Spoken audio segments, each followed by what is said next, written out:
김지의 돌직구쇼에 오신 여러분 반갑습니다. 김지입니다. 저는 오늘도 이곳 광화문 청계 광장에 나와 있습니다. 지난 금요일 조국 후보자의 청문회가 끝나고 주말이 지났지만 청와대에서는 조국 후보자를 아직까지 임명하지 않았습니다. 오늘 문재인 대통령이 조국 후보자를 대한민국 법무부 장관에 임명할지 말지를 최종 결정하게 됩니다.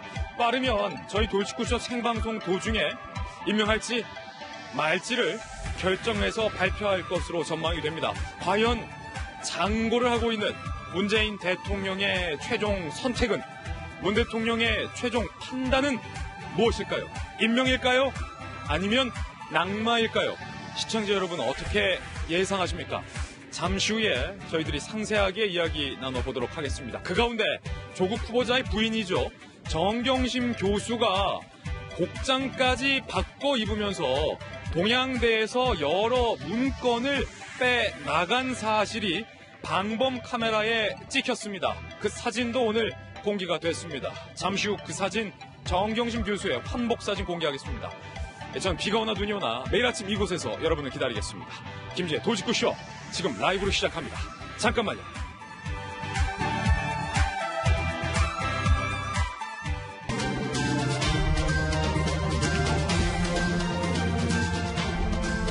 신문 읽어준 남자입니다. 오늘 문재인 대통령은 조국 후보자를 임명할지 말지를 결정하게 됩니다. 원래는 토요일 아니면 일요일에 임명을 강행할 것으로 많이 예상을 했는데 대통령이 고민에 들어갔습니다. 장고에 빠졌습니다. 오늘 동아일보 보도에 따르면 대통령이 법률적인 검토까지 지시했습니다. 과연 검찰 수사 결과 조국 후보자에게까지 법적으로 흠집이 날지 말지를 검토하라라고 대통령이 지시를 했다는 겁니다. 오늘 문재인 대통령은 조국 후보자를 임명할까요? 아니면 조국 후보자는 이대로 낙마를 할까요? 시청자 여러분의 예상은 어떻습니까? 오늘 조간신문들 함께 보시죠. 먼저 동아일보입니다. 문 대통령 의견 수렴과 별도로 조국 의혹 법리 검토를 청와대에 지시했다. 당정청은 일단 대통령에게 조국 임명하자라고 의견을 전달했습니다. 그런데 그것과 별도로 문재인 대통령이 고민에 빠졌다는 거예요. 법리 검토를 하라라는 지시까지 했습니다. 오늘 대통령은 고민을 끝낼 것으로 보입니다. 어쩌면 지금 이 순간도 대통령은 최종 고민을 하고 계실지도 모르겠습니다. 청와대에서는 이렇게 얘기했어요. 문재인 대통령이 수사 보고 받은 뒤 신념과 가치 사이에서 고민하고 있다. 청문회 이후에 새 의혹 없다더니 법무장관이 수사받는 초유의 상황을 지금 문재인 대통령은 걱정하고 있다는 겁니다. 만약에 임명을 했는데 검찰에 소환이 될 상황조차도 대통령은 고민하게 됐다는 것. 여권 관계자는 이렇게 얘기하고 있습니다. 정말 우리도 모르겠다. 임명 대 낙마의 가능성이 5대5 반반이다. 최종 선택은 대통령에게 달렸다. 이 선택에 대한 책임도 대통령이 지게 되겠죠. 과연 문재인 대통령의 선택은 무엇일까? 다음 신문입니다. 그 가운데 오늘 조선일보 1면에 충격적인 사진이 특종 보도되고 있습니다. 함께 보시죠. 이 사진에 오늘 주목해 주시기 바랍니다. 그날 아침 정경심. 동양대에서 PC를 빼가던 그날 아침. 정경심 교수는 이렇게 환복을 하고 번거지 모자까지 눌러쓴 채 다시 한번 동양대에 들어갔습니다.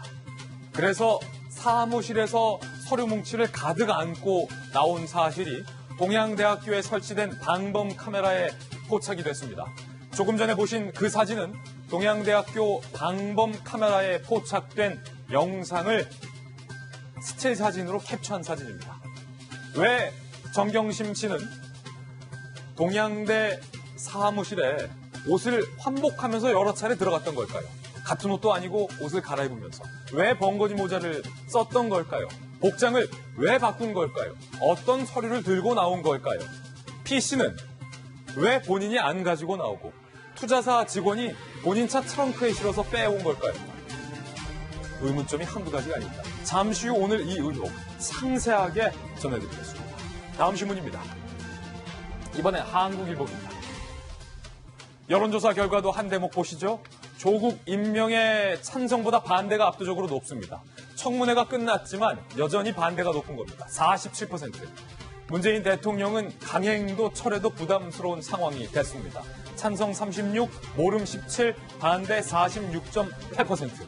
이와 별도로 서울대학교 학생들의 여론조사 결과는 반대가 70%를 넘었습니다. 잠시 후에 해당 여론조사도 상세하게 전해드리겠습니다. 다음 신문입니다. 이번엔 경향신문입니다. 오늘 경향신문도 일면에 특정 보도하고 있습니다. 정경심 씨가 투자사 고문 자격으로 코링크 PE 투자사에서 수천만 원 고문료를 받아왔던 사실이 경향신문은 보도하고 있습니다. 조국 후보자는 지금까지 나는 투자처 모른다. 급기야 오촌 조카에게 사기당했다라고 주장을 해왔는데 당사자가 오촌 조카에게 사기를 당하는 동안 경향신문 보도대로라면 부인은 투자사 고문 자격으로 수천만 원을 받아왔다는 겁니다. 경영을 관여 안 했고 어디에 투자했는지도 몰랐다. 조국 후보자의 주장과는 오늘 경향신문 기사가 사실이라면 배치가 되는 셈입니다. 검찰 수사에서 밝혀내야 할 것 같습니다. 다음 신문입니다. 이번엔 중앙일보입니다. 조국 딸이 받았다는 동양대 총장 표창장도 날조됐다라는 의혹이 있는데 아들 문제도 나왔습니다. 사진 한번 보시면요.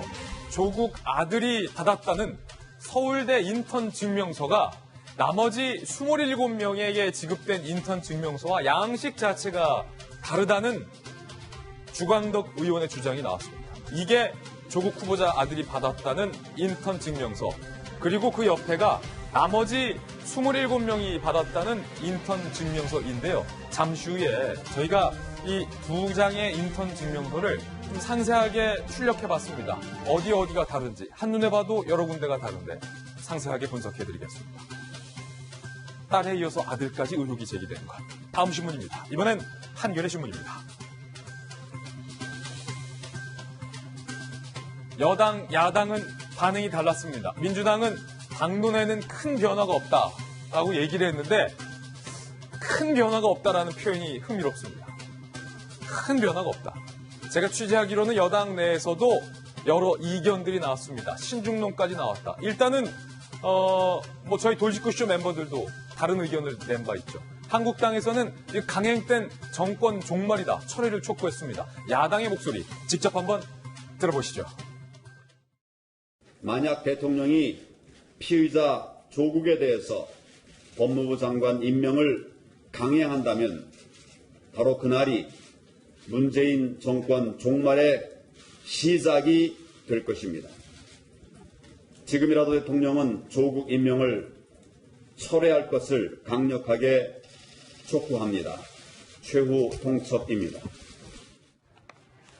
최후 통첩. 지금까지 신문 읽어주는 남자였습니다. 네, 오늘 아침 저와 함께 등판한 등판 선수 소개하겠습니다. 저희 돌직구쇼의 전담 변호사, 월요일의 남자 최진영 변호사님 모셨습니다. 그리고 조국보다 요즘 더 유명한 민주당의 미래 박용진 의원, 그리고 바르다 박선생, 박정아 전 청와대 대변인, 그리고 한양대 겸임교수 장희영 교수, 그리고 돌직구쇼의 명품 시그니처 김병민 박사님 나왔습니다. 모두 어서 오세요. 네, 안녕하십니까. 안녕하세요. 네, 오늘의 키워드 세 가지도 함께 살펴보겠습니다. 먼저 첫 번째 키워드는 번거지. 조국 후보자의 부인 정경심 교수는 왜 번거지 모사를 쓰고 동양대학교 사무실에 다시 들어간 걸까요? 두 번째 키워드는요, 아들도 딸에 이어서 아들의 서울대 인턴 증명서 허위 의혹이 제기됐습니다. 주광덕 의원의 주장인데 잠시 후에 살펴보겠습니다. 세 번째 키워드는요, 고 스톱. 문재인 대통령의 최종 선택에 달렸습니다. 고 할 건지 스톱할 건지 빠르면 아마도 저희 돌직구쇼 생방송 도중에 대통령의 판단이 공개될 것으로 보입니다. 잠시 후 끝까지 저희 돌직구쇼와 함께해 주시길 바라겠습니다. 자, 김지의 돌직구쇼는요, 오늘의 탑뉴스로 시작하겠습니다.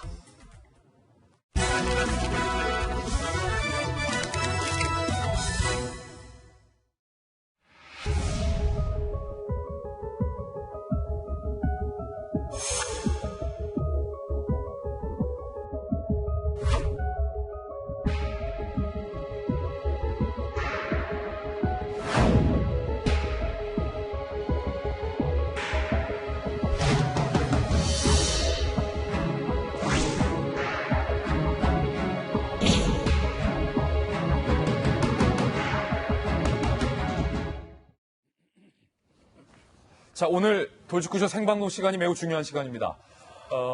빠르면 토요일, 늦어도 일요일 대통령이 임명을 강행할 것이다. 여권에선 이렇게 전망했었는데 주말을 다 건너뛰었습니다. 그 말인즉슨 대통령이 사흘 내내 고민 중이라는 이야기가 될 겁니다.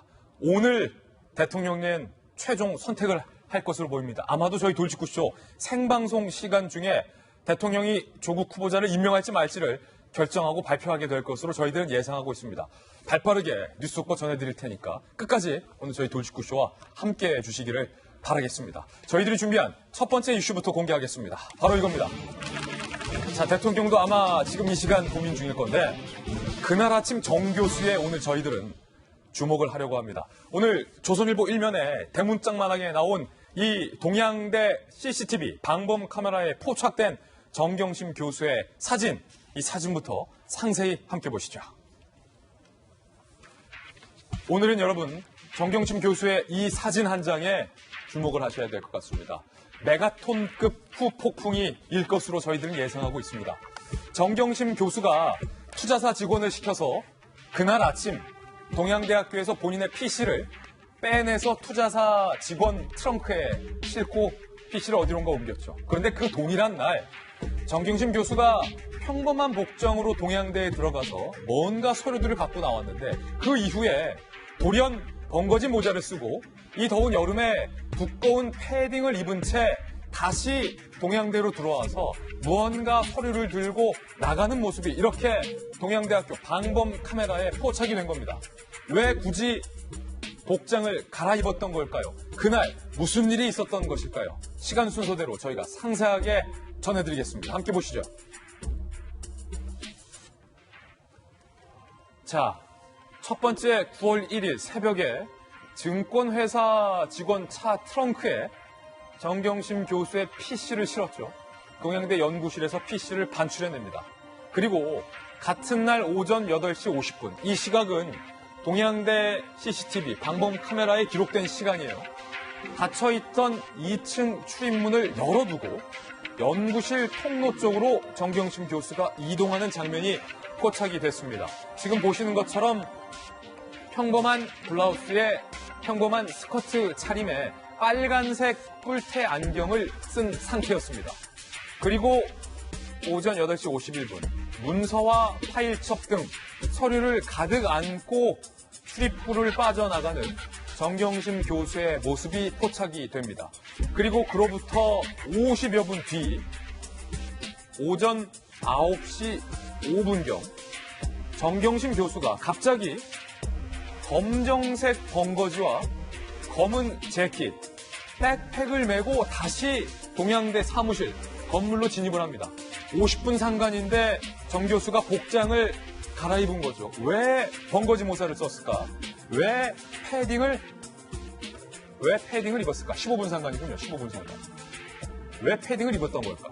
그리고 조금 전에 보셨던 저 사진, 이건 실사입니다. 실사로 공개가 된 거예요. 정경심 교수가 검정색 번거지와 백팩, 검은색 패딩을 입은 채 9시 7분에 동양대 건물을 빠져나가는 모습까지 고스란히 방범 카메라 CCTV에 찍혔다는 겁니다. 일단은 박정아 대변인, 이게 바로 압수수색 불과 이틀 전 야당에서는 명백한 증거인멸이다 라고 비판을 하고 있는 대목인데 박정아 대변인께서 보시기에는 정경심 교수의 검정색 번거지 어떻게 보십니까? 글쎄요, 일반인의 상식으로는 석연치 않은 점이 굉장히 많아요. 우선은 그 셀프 청문, 셀프 기자간담회도 끝났고 청문회도 끝났는데 여전히 왜 이런 의혹들이 계속 나오는지 궁금하고, 그다음에 바로 저 사진과 관련된 동양대의 표창장 문제가 정경심 교수가 지금 기소가 돼 있는 건하고 직결되어 있잖아요. 근데 압수수색을 앞두고 저런 일이 있었는지에 대해서 궁금할 수밖에 없습니다. 우선 몇 가지가 있는데 왜 정 교수는 그날 학기가 이제 시작이 됐는데 연구실에 가서 PC와 서류들을 새벽부터 해서 챙겨 나왔느냐? 예. 답을 줘야 되는데요. 이와 관련해서는 여러 가지 의문들이 굉장히 많이 있습니다. 기자간담회와 청문회가 끝났음에도 불구하고 동양대 총장과 조국 후보자의 답변이 서로 다른 부분이 있고요. 그다음에 그 표창장의 진위에 대해서 논란이 많이 있고 심지어는 저 들고 나갔던 PC에서 표창장이 서로 다른 양식의 표창장이 서너 개가 또 발견됐다는 오늘 아침 보도도 있었잖아요. 그러니까요. 이 건에 대해서 답을 줘야 되는 상황인 것 같습니다. 검정색 번거지는 왜 썼을까요? 이제 쭉 말씀을 드리는데, 자, 첫 번째는 PC를 들고 나가는 거예요. 한투증권 직원이. 왜 PC를 한투증권 직원이 들고 나와서 그거는 본인 차에 싣고 나갔는지, 그리고 본인 차는 왜 서울로 이동을 해서 그 후에 한 번도, 그러니까 저 PC를 반출한 이유는 자료를 확인하기 위해서 정 교수가 PC를 반출했다고 하는데 그날 이후 사실은 정 교수는 PC에 접근을 하지 않았거든요. 아니, 그게 궁금한 게 저건 뭔지. 박정화 대변인, 저도 뭐 증권 계좌가 있습니다만 제가 광화문에 있는 제 사무실에서 KB 증권사 직원한테 제가 좀 몸이 안 좋아서 그러니까 제 노트북 좀 가져다 달라라고 하면 가져다 줍니까? 그게 있을 수 없는 일이죠. 그리고 사실은 요즘에 꼭 일반 PC 아니더라도 공인인증서가 지금 여러 PC에서 다 활용이 가능하잖아요. 예. 그거를 왜 저렇게 그 증권사 직원한테 했을까? 그것도 밤에 이동해서 새벽에 저렇게. 두 번째는 일상적인 평복을 입고 나가서 교수 연구실에 가서 무언가 서류 더미를 엄청 많이 들고 나왔는데 예. 학기를 앞두고 왜 저렇게 서류를 많이 챙겨 나왔어야 했던가라는 점 하나. 세 번째, 가장 큰 거. 아니 왜 그동안 지금 그림에서 우리 보셨던 것처럼 흰 브라우스에 검정색 바지를 입고 가셨던 정 스커트? 교수께서 네. 왜 갑자기 그 더운 여름에 9월 1일 굉장히 더웠었어요. 배낭도 메고 번거지 모자도 쓰고 패딩까지 입고 저런 뒷모습을 보이면서 갔던가. 이 건에 대해서 정 교수가 좀 말씀을 주셔야 되는 상황이 아닌가 싶고요. 예. 하나만 더 보태면 아무리 이해하려고도 석연치 않은데 오늘 한국일보는 이런 기사를 씁니다. 그러니까 그 청문회가 끝난 밤에 왜 검찰은 기소했는지에 대해서 여러 해석들이 많은데 한국일보는 이런 얘기를 해요. 광범위한 증거 인멸에 대한 경고일 수 있다. 예. 라는 얘기를 합니다. 저는 여기에 오늘 이 사진의 해법 답이 있지 않나라는 생각이 듭니다. 왜 번거지 모자를 쓰고 패딩에 백팩을 메고 옷을 10분 만에 갈아입으면서 나는 왜 나의 교수 연구실을 다녀갔어야만 했던가. 나는 이 한국일보가 오늘 얘기했던 증거인멸에 그 답이 있지 않나라는 생각입니다. 며칠 전에 심지어 청와대 비서관을 통해서 해명했던 것처럼 이 건에 대해서도 정 교수가 좀 해명을 해주셨으면 하는 그런 바람이 있습니다. 최진영 변호사님, 법조인에게도 물어볼게요. 왜 번거지 모자를 쓴 걸까요? 법적으로 이 행동, 압수수색 이틀 전이에요. 어떻게 보십니까? 저한테 왜 물어보시죠? 상식선에서 생각을 해봐야 되지 않겠습니까? 이 건물은 이 정 교수가 2012년에 임용된 이후부터 지속적으로 교수실로 썼던 것입니다. 그렇기 때문에 어디에 뭐가 있는지 너무나 잘 알았을 것 같습니다. 사실 여기 지금 방범TV라고 합니다만 방범TV가 뭐죠? 범죄를 방지하기 위한 것이죠. 예. 범죄를 방지하는 역할을 톡톡히 하는 것 같습니다. 그런데 지금 그 그림에서 봤듯이 이게 그 정 교수가 그날 이곳에 도착했는 것으로 추정되는 시간은 8월 31일 늦은 밤 내지는 8월 1일 12시 전후라고 추정을 하고 있습니다. 그런데 어떻게 된 심판인지 그때부터 밤새 계속 돌아가야 될 방범TV 내지 CCTV가 8시까지 결국 밤새 새벽 동안은 싹 다 지워졌어요. 그리고 처음 이 정경심 교수가 나타난 것이 그래서 보듯이 9월 1일 아침 8시 50분쯤 한마디로 통상 출근하는 시간 비슷한 때에 돼 있는 거예요. 동양대 CCTV의 일부가 지금 사라져 있다는 말씀이세요? 그렇죠. 결국 그것이 기술적인 문제로서 사라진 것인지 아니면은 누가 지운 건지. 누군가 의도적으로 지운 것인지 CCTV는 알고 있고 기술자와 아마 검찰은 그 부분 또한 복구했을 가능성이 적지 않다라고 보는데요.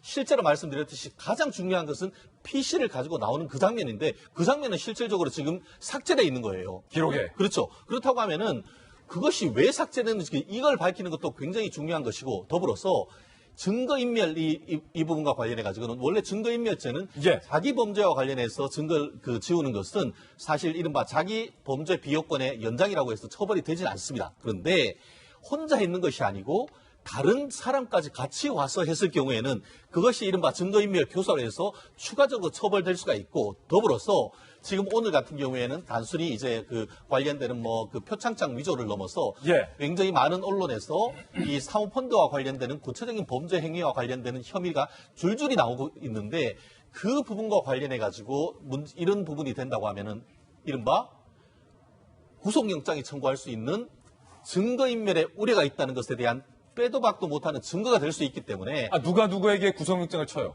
결국은 안타깝지만 검찰이 정경심 교수에 대한 구속영장을 칠 가능성이 현실적으로 높아지고, 더불어서 아마 지금 우리가 미로 짐작컨대 저 지금 그 PC를 옮기고 있는 예. 증권회사 직원에 대해서도 이미 참고인 조사를 했고, 더불어서 경우에 따라서는 단순한 참고인이 넘어서 증거인멸을 했는 사람으로서 인지해서 조사했을 가능성이 상당히 높은데요. 만약에 저것을 의도를 부인했다고 하면은 저 증권회사 직원에 대한 구속영장 청구할 가능성도 배제하지 못할지 않나 싶습니다.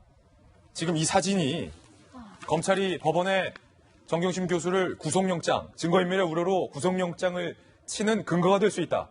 지금 최진영 변호사는 이렇게 분석을 했는데, 증권사 직원이 정경심 교수의 PC를 빼낸 것에 대해서 조국 후보자는 청문회 때 부인이 그날 몸 상태가 안 좋았다라고 답변을 했는데, 어찌된 일인지 9월 1일 두 차례에 걸쳐서 옷까지 바꿔 입으면서 몸이 안 좋다던 부인이 서류를 빼간 것. 이건 역시 조국 후보자가 청문회 때 했던 해명과는 뭔가 앞뒤가 맞지 않는 상황입니다. 번거지 모자를 왜 썼을까? 정경심 교수의 오늘 해명도 저희가 소개해드리겠습니다. 함께 보시죠. 지난 학기 수업 자료를 정리하려다 학생 개인정보가 있는 것을 발견하고 다시 연구실에 갖다 놓은 것이다. 그러니까 평상복으로 자료를 빼낸 건 지난 학기 수업 자료를 정리하려고 자료를 가지고 간 거고, 번거지 모자와 패딩과 백팩을 메고 다시 들어온 건 개인정보를 연구실에 갖다 놓기 위해서 들어온 거다. 라고 해명을 한 거예요. 바로 대학교 교수님 옆에 계세요. 안양대학교 겸임 교수님, 장희영 교수님, 학기 시작할 때 보통 PC도 가져가고 집으로, 그리고 학생 지난 학기 수업 자료도 가져가시고 그렇게 하세요? 민망한 변명을 하신 것 같아요. 제가 말씀드리기에는 사실 차라리 저런 해명을 안 하셨으면 어땠을까 하는 생각이 들 정도로 얼마나 많은 교수들이 대한민국에 있습니까? 저 같은 겸임 교수도 있지만 뭐 전 교수, 부 교수 얼마나 많은 교수님들이 계시겠어요? 이 개강 전에 뭐 수업 준비는 사실은 끝나는 게 맞고요. 수업 준비를 하더라도 PC를 누가 집으로 가져가나요? PC가 학교에 있으면 학교에서 하는 거고, 집에서 해야 될 자료는 집에 자료가 또 어느 정도 있는 것이고, 요즘에는 인터넷도 상당히 많이 있고, 사실은 이 자체가 해명이 될 수 없는 해명일 수밖에 없고, 앞서 저희가 사파가 쭉 나갔잖아요. 1단계, 예. 2단계. 만약에 저 사파를 보여주고 우리 성인들이 아니라 저는 어린아이들에게 저 그림을 보고 이야기를 하세요라고 하면, 제가 볼 때는 앞서 5분, 10분 전에 이만큼 서류 뭉치를 가지고 나갔던 사람이 그 다음에는 이만한 백팩을 들고 와서 뚝딱 또 무언가를 챙겨서 나가는 듯하니까, 누가 봐도 처음에 한꺼번에 가져갈 만한 자료가 다 안 되니까 그 다음에 가서 백팩을 가져와서 뭔가 집어넣고 갔을까라는 이런 추측이 가능한, 물론 이게 팩트라는 이야기는 아닙니다만, 예. 저걸 가지고 누가 자료를 가지고 갔다가 10분 만에 학생들 개인정보가 있는 걸 봐서 가져다 놀아 온 사람이면 오히려 백팩이 아니라 손에 작은 서류 뭉치나 작은 종이를 들고 와서 두고 가는 게 맞죠. 근데 오히려 들고 나간 서류 뭉치가 더 큰 백팩을 가지고 와서 나갔다. 게다가 처음엔 블라우스 차림으로 왔다가, 그래요. 이후에 뭐 살짝 추워서 블라우스 차림으로 왔다가 다시 나갔다 올 땐 추우니까 재킷 하나 걸쳤다 정도면 상관이 없는데, 번거지 모자를 얼굴을 하나도 안 보일 정도로 가려 쓰고 저렇게 나갔다? 조금 민망한 해명이라는 생각이 들고, 앞서 PC도 마찬가지예요. 사실은 저는 그 조국 후보를 임명하는 데 있어서 많은 자국이 많았잖아요. 맨 처음부터 야당이 공격하기로 했었던 민정수석 때 잘못한 일이 몇 가지가 있다느니, 부동산 문제가 있다니, 자녀 문제가 있다더니, 저 이런 게 막 나왔을 때 조국 후보가 열심히 해명을 했을 때만 해도 그래, 큰 뜻을 가지고 어쩜 대통령이 저걸 그냥 감수하고 임명할 수도 있겠다는 생각을 했어요. 예. 그런데 지금 점점 이렇게 터지는 것을 보면 대통령도 얼마나 고심이 많을까, 오히려 대통령이 그러니까요. 좀 이해가 되는 상황이기도 하고, 어느 정도의 좀 차단을 하고 차라리 스스로 잘못한 건 잘못했다라고 인정을 하는 것이 어쩌면 조국 후보를 위해서도 또 우리 지금 여당을 위해서도 낫지 않았을까 하는 생각이 드는데, 오늘 이 사태는 개인적으로 참 오히려 안타까울 정도로, 안쓰러울 정도의 해명이다, 이런 생각이 들었습니다. 예. 교수의 프로토콜상 말이 안 된다. 대통령도 지금 어쩌면 TV를 틀고 저희 돌직구쇼 함께 시청하실지도 모르겠습니다. 조국을 임명할지 말지 최후 고민을 하고 있는 대통령이 오늘 이 정경심 교수의 번거지 사진을 보고 대통령의 판단에도 어떤 영향을 미칠지가 좀 걱정돼요. 걱정이 되는 대목인데, 자, PC를 빼냈어요. 그 PC에서 뭐가 발견됐을까요? 함께 보시죠. 놀랍게도 다른 버전의 총장상 여러 개가 발견됐다는 거예요. 지금 동양대와 최 총장은 줄곧 일관적으로 총장 상장은 양식이 딱 하나다. 그런데 조국 후보자 딸이 받은 그 총장상은 우리의 양식과 다르다. 총장 직인 대장에도 없다. 라고 학교와 최 총장은 계속해서 얘기했어요. 그런데 어찌된 연유인지 빼갔다 검찰에게 제출한 그 PC, 정경심 교수 개인 PC에서는 총장상 여러 버전의 파일이 있다는 거예요. 이거 어떻게 봐야 할까요? 검찰 압수수색 당시 정경심 교수 업무용 PC에서 형식과 글귀가 다른 총장상 파일 3-4개 버전을 발견했다. 시상자 명의, 동양대 총장 외 다른 사람 버전도 존재하는 것으로 전해지고 있습니다. 그런데 조국 후보자 딸은 부산대 의전원에 합격하기 전에 최소 2군데 다른 대학원을 지원했던 사실이 있습니다. 서울대 의전원도 지원했다가 불합격한 사실이 있습니다. 일각에선 다른 버전의 총장 상장을 사용한 것 아니냐라는 얘기도 벌써부터 나오고 있는 상황입니다. 김병인 박사님, 빼갔다 검찰에게 제출한 PC에 총장상이 여러 개 있다. 그런데 원래 총장상은 하나뿐이라면서요. 네. 그러니까 지금 현재 조국 후보자 부인을 검찰이 전격 기소했는데 소환 조사도 하지 않고 기소라는 것에 대해서는 분명하게 뭔가 확실한 물증을 가지고 있는 것이 아니냐라고 얘기가 나오는데요. 저게 아마 조국 후보자 부인 컴퓨터에서 나왔던 저 같은 파일이 아닌가 생각이 듭니다. 조국 후보자 부인의 딸이 했다라고 하는 봉사 내용은 한 가지가 분명히 정리되어 있다라고 얘기를 하고 있는 것이고요. 그렇다면 상장도 당연히 하나여야 될 것인데 총장으로부터 받은 상, 그러니까 이것이 지난번 청문회 과정에서 박지원 의원이 슬그머니 휴대폰을 보여줬기 때문에 아마 그 내용을 바탕으로 많은 사람들이 다 확인하게 됐습니다. 그리고 조국 후보자 측에서도 그 내용이 맞는 것 같다라고 얘기를 하고 있고요. 그렇다면 그 상장 하나가 있어야 되는데 이 총장상이 아니라 또 다른 기관의 명의로 나와 있는 상장이 여러 개가 있다? 근데 그것이 파일로 발견됐다 그러면 이것은 실질적으로 입시에 유리하게 작용하기 위해서 여러 가지 표창장을 조작한 것이 아니냐라고 검찰은 충분하게 의심을 가질 수 있는 대목이 있는 것이고요. 최 총장의 주장에 따르면 정경심 교수가 전화를 해서 그리고 유시민 이사장도 전화를 해서 총장상과 직인을 사용할 수 있는 권한을 정 교수에게 위임해달라고 부탁을 했다라고 최 교수는 얘기를 했는데 네. 최 교수는 그런 권한 준 적 없다라고 말했잖아요. 네. 그럼 지금 권한도 없는 정경심 교수의 PC에 총장상이 여러 개 있다는 거예요?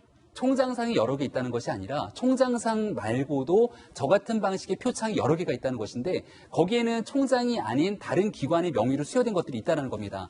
잘 생각해 봐야 되는 것은요. 청문회 과정 속에서도 이런 얘기가 나왔는데 전국에 있는 의전원 중에서 총장 명의의 표창을 요구하는 곳은 부산대 의전원이다라는 얘기를 당시 민주당 의원들이 하게 됩니다.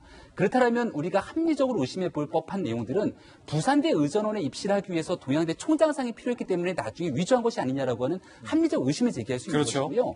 그 전에 조국 후보자에 따른 서울대학교 의전원에도 지원했다 떨어지게 되고 서울대학교 환경대학원에도 들어가게 되지 않습니까? 이런 다른 대학에 대한 입시 서류 과정 속에서 이 내용을 혹시나 정경심 교수가 위조를 하지 않았는가라고 추정해 볼 수 있는 내용이라 이것에 대한 확인은 아마 검찰이 쉽게 할 수 있을 것 같고요. 최종적으로 나와 있는 표창장 문제에 대해서도 저 자세히 보시면 오른쪽에 있는 게 바로 총장명의 표창장인데 첫 번째는 기간 자체가 다르다는 것이고요. 두 번째 내용을 보게 되면 내용에도 동양대 인문학 영재 프로그램의 튜터로 활동했다라는 내용들이 나오거든요. 근데 여기에 대해서 인문학 영재 프로그램으로 활동하고 이것을 어학교육원 선에서 주게 되는데 그 내용들이 전혀 앞뒤가 맞지 않는다라고 하는 여러 가지 증언들이 동양대학교 내에서 나오고 있는 겁니다. 이제 검찰에서 확보하고 있는 자료를 바탕으로 면밀히 분석하게 되면 저것이 위조인지 진짜로 받게 되는 표창장 여부인지에 대한 진위 여부는 아주 금세 밝혀지지 않을까 생각이 듭니다. 다른 기관의 표창장도 있고 각기 다른 총장 표창장 파일도 서너 개 발견이 됐다는 겁니다. 정경심 교수가 이에 대한 해명도 냈는데 어찌된 일인지 청와대에 정무비서관으로 가 있는 김광진 정무비서관이 조국 후보자 부인의 해명을 본인의 SNS에 대신 올려줘서 이것도 논란이 되고 있는데 일단 해명부터 함께 보시죠. 김광진 청와대 정무비서관 사진은 김광진인데 정경심입니다. 이렇게 하니까 좀 안 맞잖아요. 그러니까 김광진 비서관이 해명을 법무장관 후보자의 해명도 아니라 후보자 부인의 해명을 청와대 정무비서관이 대신 올려준 거예요. 자, 어쨌든 소개할게요. 정경심입니다. 제 PC에서 총장 직인 파일 발견된 것과 관련해서 업무 수행 과정에서 직원들로부터 받은 여러 파일 중 일부가 저장된 것으로 추정하고 있습니다. 그런데 이 댓글에 이 해명에 대해서 여러 가지 댓글이 달리고 있어요. 청와대 비서관이 형사 피의자를 대변하느냐, 조국 부인의 대변인이냐, 문정부 청와대라는 곳이 어떤 곳인지 잘 보여준다. 시민도 억울한 일 있으면 청와대 비서관이 대변해 주느냐. 논란이 일자 이걸 또 삭제한 것도 논란이에요. 끝까지 올려두던가 삭제를 했다는 겁니다. 박용진 의원님, 김광진 정무비서관은 왜 후보자 부인의 해명을 대신 올려줍니까? 저도 알 수가 없습니다. 청와대 정무비서관이 해야 할 일로서 적절치는 않아 보이기 때문에 그렇습니다. 청와대 정무수석실이 해야 하는 일이라고 하는 것이 대통령의 정무적 판단을 돕고 국회와의 소통, 특히 야당과의 소통을 중심으로 하는 곳입니다. 국민들께서는 그냥 보시기에 청와대 정무수석이나 정무비서관이 중요한 야당 인사가 있을 때 혹은 뭐 여당의 인사가 당대표가 새로 취임하거나 야당 대표가 새로 취임하거나 원내대표가 취임할 때 난 들고 다니는 사람들 있잖아요. 그러니까 저 난 들고 왔다 갔다 하는 분들이 정무수석실인가 보다 그렇게 생각하실 수 있는데 그렇지 않습니다. 대통령의 중요한 정치적 판단, 정무적 판단을 보좌하는 역할을 하는 것이 정무수석실이기 때문에 그쪽에 집중을 해야 되고요. 야당 의원들하고 특히 보이지 않는 곳에서 적극적으로 소통해서 야당 의원들의 불만, 비판 이런 걸 수렴하고 또 그들에게 오해가 있으면 오해를 해명하기 위한 적극적인 노력 이런 것들이 전개되어야 되는 것이 바로 정무수석과 정무비서관의 역할인 것으로 알고 있습니다. 그런데 느닷없이 지금 임명된 지 얼마 되지도 않은 김광진 비서관이 논란이 될 수 있는 저런 글을 본인의 의견을 올리는 건 뭐 저는 그것도 정무수석실로서는 좀 조심해야 되거든요. 왜냐하면 얼마 전에 보셨지만 우리 강기정 수석 비서관께서 좋아요 한번 누른 거 가지고도 온갖 오해가 있을 수 있으니까 그런 일도 참 조심해야 되는 판에 본인의 의견이나 본인의 글도 아니고 그 정경심 교수의 글을 해명글을 저렇게 올리는 게 도대체 왜 저랬는지 잘 모르겠습니다. 그래서 적절치 않았기 때문에 아마 내부적으로도 적절치 않다는 의견이 전달된 것 같고 김광진 비서관이 이 부분에 대한 글을 이제 삭제해서 내린 것으로 알고 있습니다. 이런 일이 반복되게 되면 대통령에게 누가 되고 청와대가 정무적인 어떤 기능을 하는데 어려움이 있을 수 있습니다. 이런 일은 자제해 주시길 바라겠고요. 김광진 비서관은 그냥 젊은 사람이 아닙니다. 2012년 19대 국회의원 선거에 그 당시 민주통합당이 젊은 세대와의 소통을 위해서 과감하게 배치했던 비례대표 상위 순번으로 들어와서 아주 적극적인 의정활동도 하셨던 그래서 기대가 아주 큰 우리 젊은 다크호스 아닙니까? 청와대라고 하는 곳이 본인의 어떤 의견을 얘기하기보다는 대통령의 귀가 되고 대통령에게 전달하는 기능을 하셔야 되기 때문에 그 역할을 좀 적극적으로 해주시고 김광진 비서관에게 우리 국민들이 걸고 있는 기대, 우리 당이 걸고 있는 기대, 젊은 세대가 걸고 있는 기대에 어긋나지 않게 신중하게 잘 판단해 주시길 기대하겠습니다. 이 문제는 청와대에 계셨던 분에게 좀 여쭤봐야 될 것 같은데 저는 김광진 비서관이 글을 내렸잖아요. 그러니까 문제될 것을 모르고 올렸다가 문제가 되니까 서둘러 글을 내렸다는 건데 정무비서관이 그 정도 정무적 판단을 못했다는 것에 한번 놀랐는데 더 나아가서 김광진 비서관이 독자적으로 정경심 교수에게 의견을 받아서 본인이 올린 겁니까? 아니면 누군가가 김광진 비서관에게 네가 좀 대신 올려라고 시킨 겁니까? 청와대에 계신 분에게 여쭤봐야 될 것 같아요. 박용진 의원님 뭐 잘 모르겠다고 말씀하시는데 저는 지금 뭐 앵커께서 답 주셨다고 보는데요. 김광진 비서관이 청와대 임명돼서 출근한 지 얼마 안 됐어요. 그래서 청와대 구석구석에 뭐가 있는지도 아직 모르는 상황일 텐데 저런 거를 내가 독자적으로 판단해서 올렸다? 저는 아닌 것 같아요. 그러니까 지금 문제가 되고 있는 거는 표창장의 진위에 대해서 너무 많은 조역들을 등장시킨 데 문제가 있었던 거 아닌가. 그게 얼마나 중요했길래 저렇게들 했나 이런 생각이 듭니다. 그러니까 김광진 비서관은 너무 바쁜 업무 와중에 어디선가 이거 대신 글을 올려라 빨리 그래서 그냥 경황 없이 올렸다가 이게 문제가 되니까 삭제한 거 아니냐. 그러면 지금 현재 저 표창장의 진위에 대해서 청와대와 여당이 너무 많은 조력들을 만들어서 올인하고 있고 급했던 거 아니냐라는 거를 단적으로 보여주는 거 아닌가 이런 생각이 듭니다. 또 하나는 역설모험 제가 말씀드렸는데 아까 정경심 교수 번거지 모자 뭐 패딩 뭐 이렇게 얘기했는데 조국 후보자는 제 기억에 보니까 청문회에서 이렇게 얘기했어요. 몸이 안 좋아서 증권사 직원이 운전하는 차를 타고 갔다. 예. 근데 아까 우리 쭉 시계열로 봤잖아요. 근데 증권사 직원은 PC를 가지고 새벽 어느 시간인가 갔어요. 근데 정경심 교수는 옷을 갈아입고 저 서류 뭉치를 들고 어딘가 갔다가 다시 돌아서 옷도 갈아입고 뭔데 조국 후보자는 다시 부산을 내려갔다고요. 그러면 저 바깥에 어딘가에 정경심 교수가 진짜 직원차를 타고 온 게 아니라 본인이 운전하고 온 차가 있었거나 예. 혹은 가정을 갑니다. 또 다른 3자가 있어서 정경심 교수의 운전을 대신해 준 거 아닌가 이런 의혹까지도 가는 상황이 됩니다. 조력을 너무 많이 만들어놔서 그 표창장의 진지에 대해서 국민들이 더 궁금해하는 상황 아닌가 이렇게 생각이 듭니다. 예. 첫 번째 이슈는 바로 그날 정 교수의 번거지였습니다. 이번엔 두 번째 이슈로 넘어가겠습니다. 제목은 이겁니다. 그의 아들만 달랐다. 그날 정 교수 번거지. 그의 아들만 달랐다. 딸에 이어서 조국 후보자 아들이 서울대학교 법대 산하의 공익인권법센터에서 받았다는 인턴 증명서 양식이 그간 발급됐던 양식과 전혀 달라서 허위 날조 의혹이 제기됐습니다. 출력물로 조국 후보자 아들이 받았던 인턴 증명서와 나머지 27명에게 지급됐던 인턴 증명서를 제가 한번 출력을 해봤는데 저와 함께 바로 대조를 해서 상세하게 하나씩 좀 살펴보실까요? 자, 여러분이 보시기에 오른쪽에 있는 게 조국 후보자 아들을 빼고 27명에게 지급된 서울대학교 공익인권법센터의 인턴 증명서입니다. 좀 자세히 한번 보실까요? 자, 먼저 꺽쇠로 발급번호가 있고요. 인턴 활동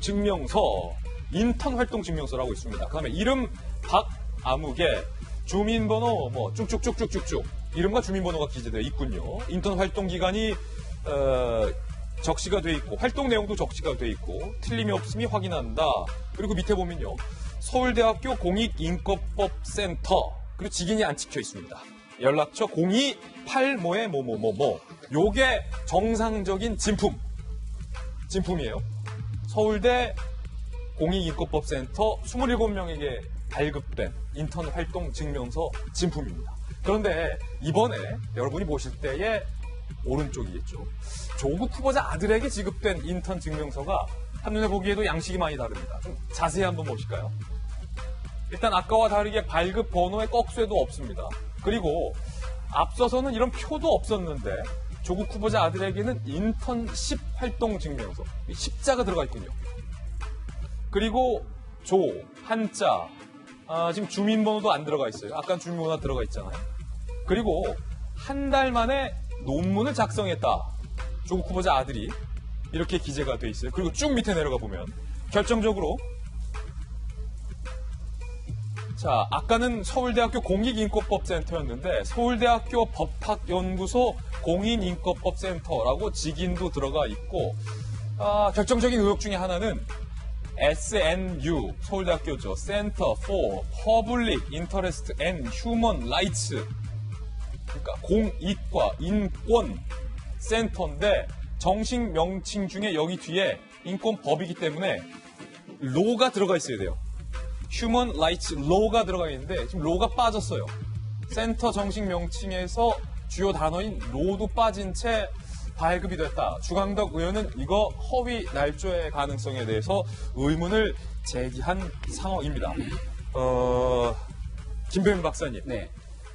다른 27명 중 한 명이라도 이런 양식의 인턴 증명서가 지급됐더라면 이런 의혹 제기가 의미가 없었을 텐데 그의 아들만 달랐기 때문에 지금 의혹이 제기된 거죠. 두 개의 가장 큰 차이는 밑에 날짜를 보시면 됩니다. 날짜. 왼쪽에 보게 되면 2013년으로 날짜가 기재가 돼 있죠. 왜냐하면 인턴십 활동했던 기간이 2013년 여름이기 때문에 거기에 대해서 이런 증명을 하게 되는 건 그 직후에 발급하게 되는 게 맞습니다. 김진 기자가 한 10년 정도 전에 대학에서 인턴했던 거 지금 대학 가서 떼달라고 하면 떼줄까요? 기억도 안 나죠? 기억도 안 나고 그 당시에 누가 있었는지 활동에 대한 증명이 불가능할 겁니다. 오른쪽에 있게 되는 것에 대한 인턴십 활동 증명서의 날짜를 한번 비춰주시면 2017년. 2017년입니다. 인턴은 기간은 2013년에 했네. 2013년. 4년 전에 사실 무슨 일이 있었는지 명확하게 대학에서 제가 4년 전에 강의를 뭘 했는지 기억하라 그러면 잘 기억이 나지 않을 겁니다. 그 내용을 바탕으로 띄었다라는 건데 여기에 날짜가 공교로운 이유는요. 지금 날짜가 2017년 언제로 돼 있죠? 10월 16일. 16일이죠. 조국 후보자의 아들이 로스쿨에 입시를 하게 됐던 입시 전형 날짜가 2017년 10월 16일에서 19일까지라는 겁니다. 그러니까 바로 이 로스쿨에 지원하기 위해서 부랴부랴 인턴십 활동 증명서를 뗀 것 아니냐. 그리고 이 인턴십 활동 증명서도 똑같은 양식으로 모든 사람들과 함께 공통되게 적용이 됐으면 그런 오해가 없을 텐데 조국 후보자 아들에게만 유독 다른 식의 이런 내용들이 있기 때문에 의혹을 더하는 것이고요. 이게 지금 상당히 중요한 이유가 있습니다. 청문회 과정을 거치면서 조국 후보자에 대한 여당의 대응 논리는 이겁니다. 아니 그동안 가지고 있던 모든 문제에 대해서 왜 조국 후보자한테 뭐라 그러냐. 조국 후보자가 연관된 게 단 한 개라도 있느냐라고 얘기를 하는데 서울대학교 법과대학의 공익인권법 센터의 센터장은 한인섭 교수, 조국 후보자의 멘토로 아주 오래 기간 동안 불리우고 있으면서 현 정부의 요직을 맡고 있는 인사기도 하고요. 이 센터에 조국 후보자가 관련돼 있다는 것은 서울대에 있는 모든 사람들이 다 알고 있는 상황 아니겠습니까? 여기에 자신이 몸담고 있는 조직에서 자신의 아들에 대한 특혜성 인턴 활동 증명서가 발급된 것 아니냐라고 하는 의혹이 있기 때문에 이것이 만약 허위거나 아니면 사실로 드러나게 됐을 경우에는 조국 후보자 개인이 같이 연결될 수 있다라고 하는 사실 때문에 아마 조국 후보자에 대한 굉장히 치명적인 상황으로 치닫게 될 것 같다는 생각입니다. 아버지가 재직 중인 서울대 법대 산하에서 인턴을 했다라는 건데 그 인턴 내용도 지금 논란이 되고 있습니다. 조국 후보자 아들의 인턴십 내용을 보면 한 달 만에 논문을 작성했다라는 걸로 돼요. 학교 폭력 피해자의 인권 관련 자료 조사 및 논문 작성이라고 기재가 되어 있습니다. 2013년 7월 15일에서 2013년 8월 15일. 그런데 검색 결과 그 논문 찾을 수가 없었다는 겁니다. 그리고 정작 서울대 로스쿨 교수들은요. 그 서울대 법대의 인권법센터 논문에 고등학생이 참여 들어본 적이 없다. 법학 논문은 단독 저자가 대부분이다. 제1, 제2 저자라는 것도 없다라는 겁니다. 그렇다면 아들이 도대체 무슨 논문을 한 달 동안 작성하는 데 참여를 했는지에 대해서도 현재 의문이 제기되고 있는 상황입니다. 다시 말하지만 평범한 사람들은 서울대 법대 공익인권법센터에서 고등학교 자녀가 인턴십을 했다라는 한 줄의 스펙을 얻기가 하늘의 별 따기만큼 어려운 일이라는 사실이라는 겁니다. 어떻게 그의 아들만 다룰 수 있었을까라는 의문이 현재 제기되고 있는데 최진종 변호사님, 딸의 동행대 표창장 못지않게 지금 새롭게 제기된 의혹이에요? 굉장히 좀 당혹스러운데요. 예를 들어서 그 김진애 돌직구쇼에서 많이 출연했어서 저한테 이제 감사장을 주는데 네. 감사장 주는 이름이 갑자기 김진애 물직구쇼. 예. 이렇게 되면은 물직구라뇨. 있을 수가 없는 건 아닙니까? 있을 수 없죠. 그렇기 때문에 위조가 된 것이 아닌가에 대한 의혹이 제기되는 게 바로 상을 줬던 사람의 이름 자체가 잘못됐다는 점에서 이게 뭔가 의문이 있는 것이 아닌가 하는 의혹이 제기되는데 실제 아마 그 법률을 잘 모르시는 분들은 이게 공문서 위조인지 아니면 허위 공문서 작성인지 이런 부분이 좀 헷갈릴 것 같은데 공문서 위조는 뭐냐면은 공무원이 아닌 사람이 마치 공무원인 것처럼 해서 이게 직인을 찍는 거.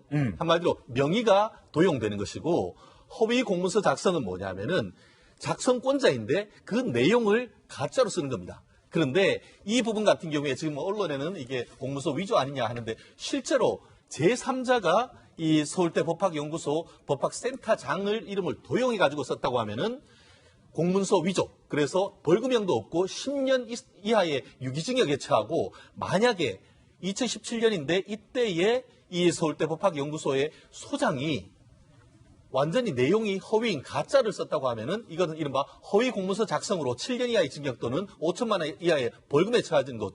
둘을 다 굉장히 중한 범죄입니다. 어쨌든 간에. 그렇기 때문에 이것이 누가 작성했고 그 내용이 맞는지 여부를 확인했는데 그 과정에서 이것을 옆에서 어떻게 만들어달라 부탁을 했다 하면은 이른바 허위 공문서 작성 내지 공문서 위조의 공범으로 처벌될 수 있는 부분이라서 그 과정에서 조국 후보자 내지 후보자의 가족들이 관련성이 있는 것인지 아마 앞으로 검찰의 수사가 작성했는 것이 누구이며 어떤 경위로 작성됐는지 이 부분이 굉장히 중요한 어떤 수사의 포인트가 되지 않을까 생각합니다. 예, 발급을 해줬다는 해당 교수는 현재 두문불출 상황이다라고 전해지고 있습니다.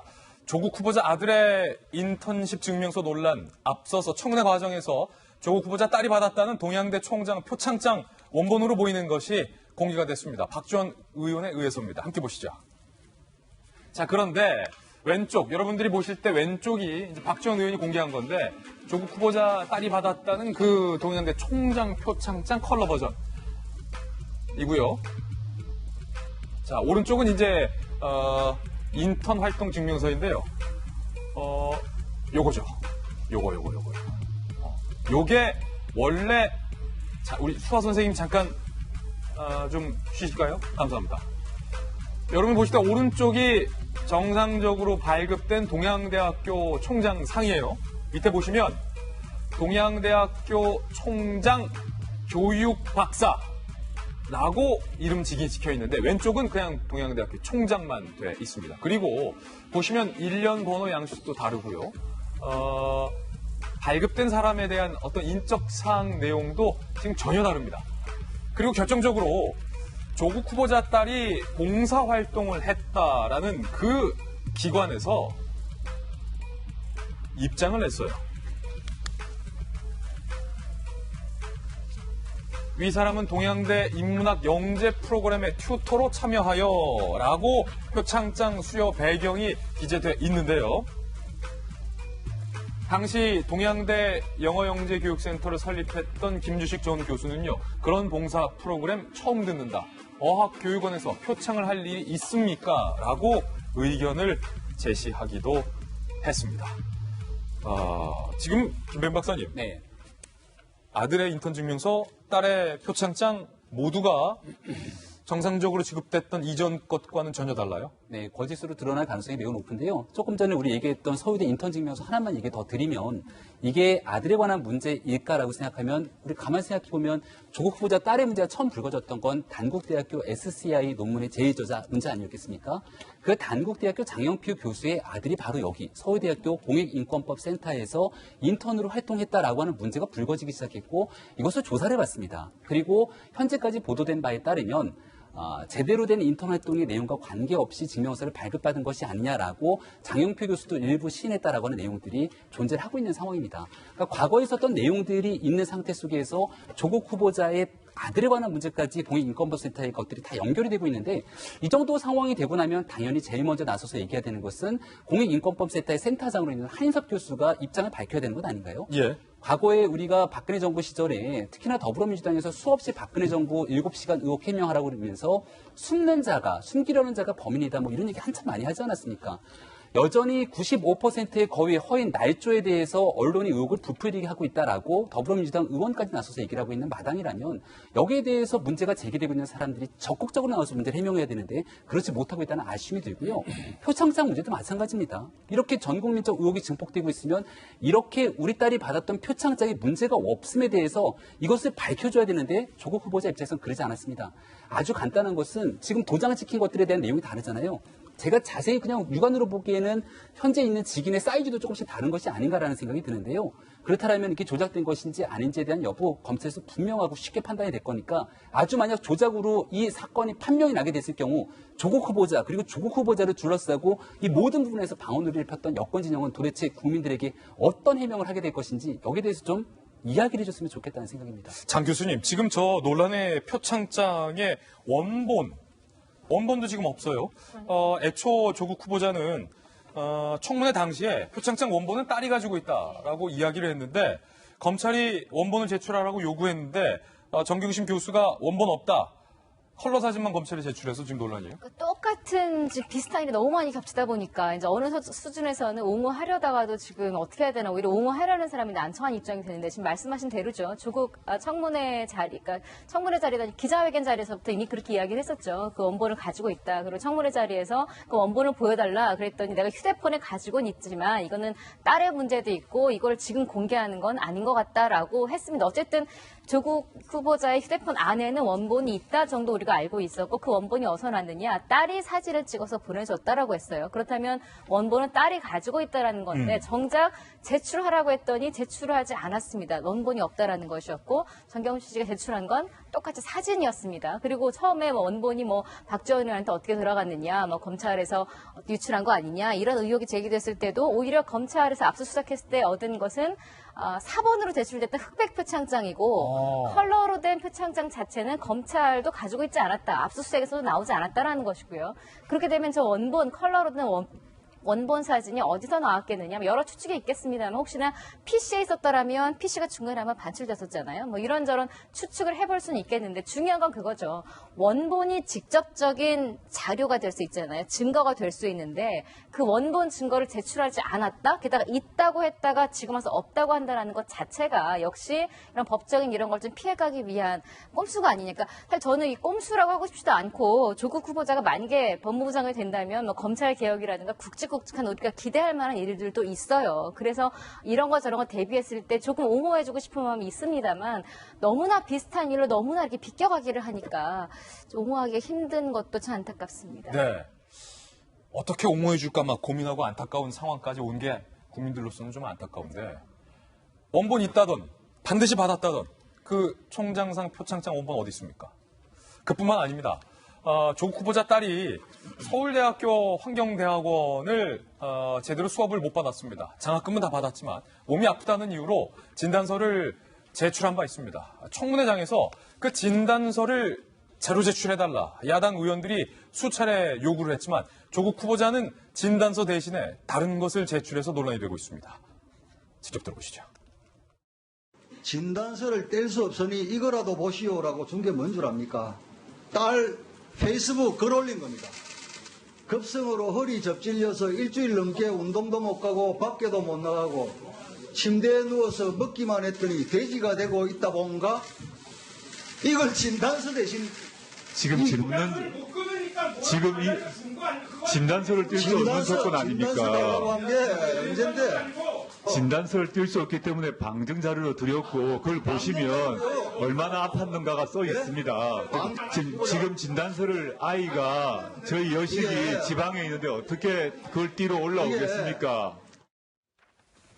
박용진 의원님, 조국 후보자가 국회 청문회를 어떻게 생각하는지가 좀 보이는 대목인데 진단서를 제출하라라는 야당의 요구가 전날 당일에 있었던 게 아니라 며칠 전부터 요구가 있었던 것이고 요즘 뭐 경우에 따라 다르겠습니다만 공인인증서만 있으면 진단서는 유비쿼터스 언제 어디서도 발급될 수 있는 시스템이 있는 건데 애초에 진단서를 낼 생각이 없었던 건 아닌지 진단서 대신 제출한 자료가 딸의 페이스북 글인데 청문회에서 이래도 되는 겁니까?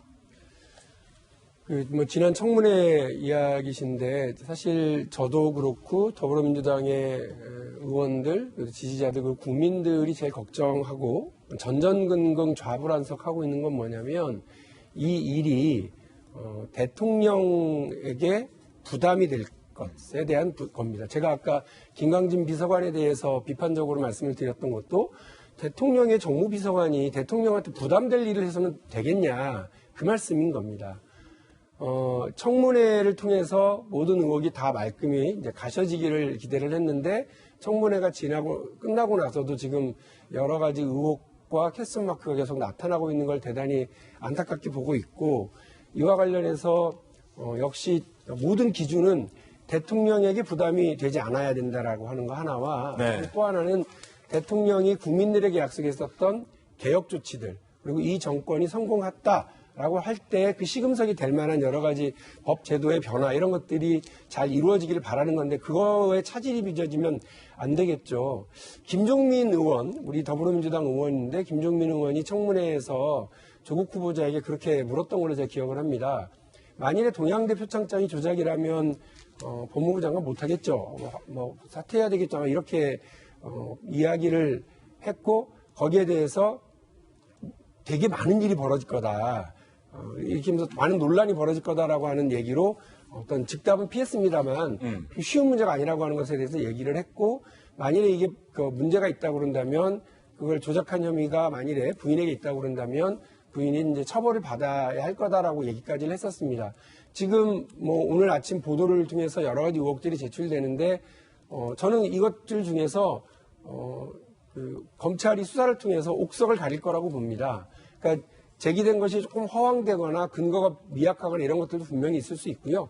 또 그 중에 어떤 본질을 짚은 것이 있을 수도 있습니다. 그 부분에 대해서 이미 검찰이 수사를 하고 있고 또 기소가 되어 있는 마당에 이제 재판이 불가피하고 한 상황 아니겠습니까?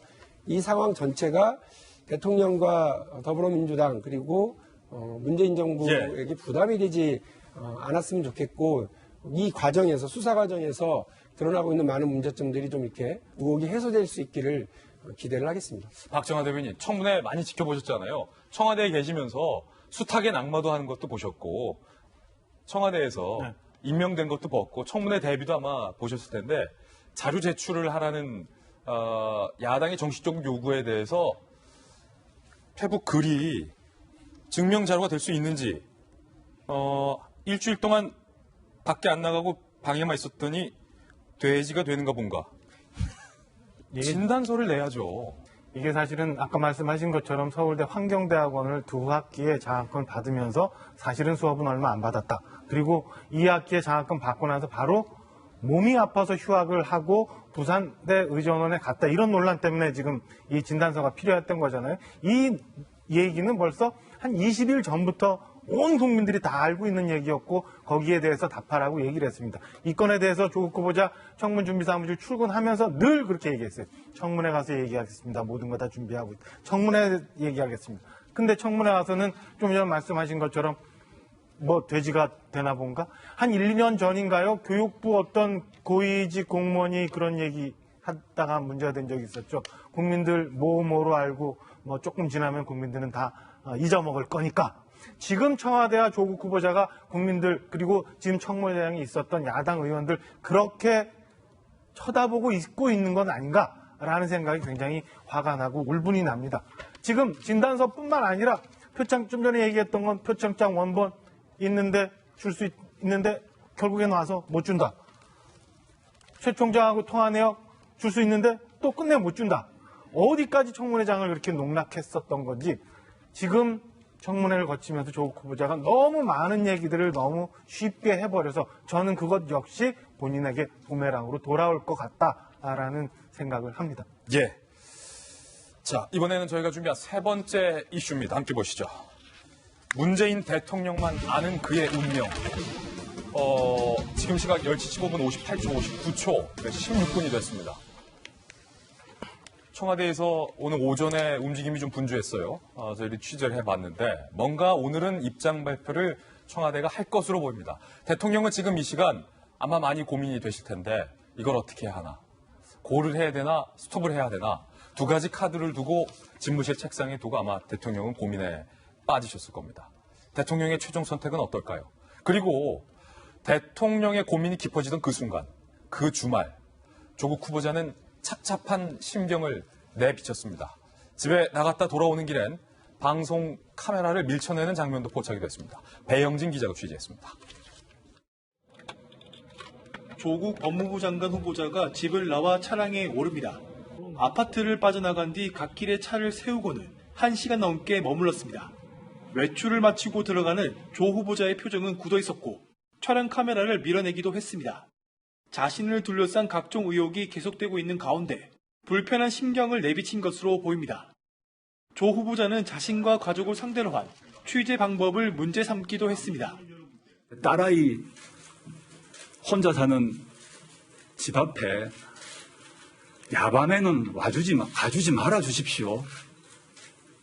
저희 아이가 벌벌 떨면서 안에 있습니다. 그렇게 생활을 해야 되는 것이 맞습니까? 경찰은 결국 조 후보자 딸을 신변 보호하기로 했습니다.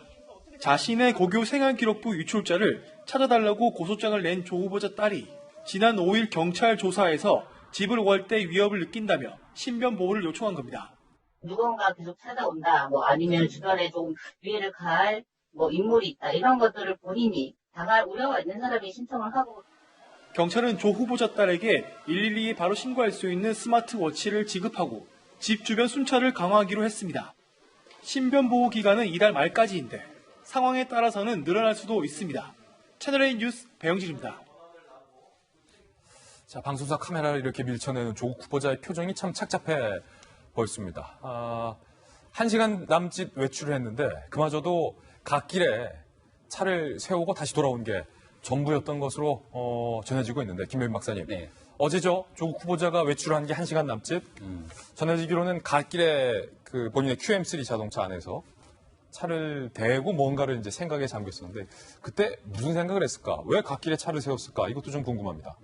표정을 보니까요. 카메라를 미쳐낸 조국 후보자의 표정이 굉장히 불편하고 불쾌한 심리들이 있었던 것 같은데요. 청문회가 끝나고 나면 모든 의혹들을 말끔하게 씻어내고 여기에 대해서 대통령, 임명권자가 본인을 임명할 거라고 하는 기대감이 있지 않았을까라는 생각이 듭니다. 자, 이제 주말이면 대통령이 임명하겠지. 지금 9월 6일까지 있었던 모든 저간의 상황들을 보면 9월 6일까지만 대통령이 제시했던 청문보고서 재송보 시한의 마지막인 9월 6일 자정까지만 버티면 된다라고 하는 심리를 가졌던 것이 아닌가 싶은데 그 9월 6일이 지나고 나서 의혹은 훨씬 더 일파만파 커지고 본인에 대한 부인, 정경심 교수가 기소까지 되고 나서 결국은 검찰의 수사 속도가 앞으로 더 빨라지는 것 아니냐라고 하는 상황 속에서 법무부 장관으로 임명까지 되지 못한다면 조국 후보자 입장에서는 가지게 되는 모든 것을 다 잃어버리게 되는 상황으로 치달을 수 있습니다.